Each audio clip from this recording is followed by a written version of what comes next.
999 सतत 9 नंबर दिसतोय, 9999 4 वेळा 999 दिसतोय, पण का दिसतोय ते समजत नाहीये.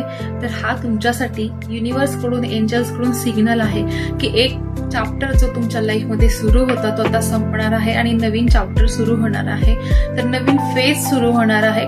त्यासाठी घाबरण्याची गरज नाहीये, कारण तुमच्यासाठी चांगला असणाराच हा चेंज असणार आहे. तर त्याला न घाबरता तुम्ही एक्सेप्ट करण्याच्या फेज मध्ये आलं पाहिजे. मानसिकता तुमची झाली पाहिजे, मेंटल स्टेट मध्ये आलं पाहिजे की जो काही चेंज असणार आहे किंवा जी काही गोष्ट संपणार आहे ती आता तिथपर्यंतच होती आणि त्याच्या पुढे त्याच्यापेक्षा नवीन काहीतरी तुमच्याकडे येणार आहे. हा एक्सेप्टन्स जेव्हा येईल तेव्हा तुम्ही तो बदल किंवा ती नवीन फेज नक्की खूप हॅपीली एक्सेप्ट कराल आणि तुमच्या लाईफमध्ये खूप चांगला बदल तुम्ही अनुभवाल. तुम्हालाही हा नंबर दिसत असेल तर नक्की कमेंट बॉक्समध्ये कमेंट करा. धन्यवाद. श्री स्वामी समर्थ.